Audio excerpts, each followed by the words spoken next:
contre la pauvreté. En effet, un environnement économique prospère favorise la création de richesses et d'emplois, ce qui est la meilleure solution pour promouvoir un développement durable. Intervenant dans 189 États, le Fonds monétaire international, ancré dans un système de macroéconomie, accorde des prêts à taux zéro à des pays à l'instar du Bénin. L'essentiel pour les États en contrepartie, c'est de revoir leurs finances pour une meilleure gestion. Raison pour laquelle Christine Lagarde insiste sur la diversification économique. Mais pour parvenir à cette diversification économique, il faut qu'un certain nombre de fils conducteurs soient tissés.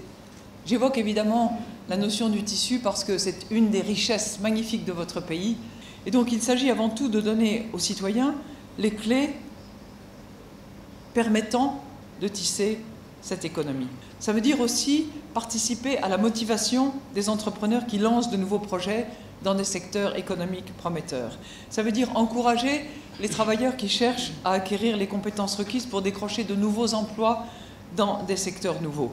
D'ici 2030, l'accroissement annuel des personnes en âge de travailler proviendra à moitié de l'Afrique subsaharienne. À l'inverse, dans un avenir tout proche, 400 millions de personnes dans 12 pays d'Afrique pourraient voir leurs revenus baisser selon le Fonds monétaire international.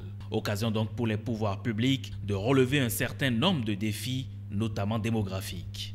Ils peuvent relever ces défis en encourageant la création d'emplois dans les nouveaux secteurs économiques et en aidant les populations à mieux saisir les opportunités qui se présentent.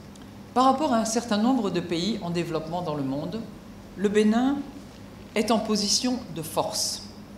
Alors certains se disent, qu'est-ce que veut dire la directrice générale du Fonds monétaire international? Tous nos indicateurs ne sont pas au vert, certes, mais il en est un en matière de stabilité politique que peu de pays arrive à égaler de manière aussi constante. 6%, c'est le taux de croissance prévu au Bénin en 2018. Et pour y arriver, il faut se hâter de sortir du cercle vicieux pour rejoindre le cercle vertueux, conseille Christine Lagarde.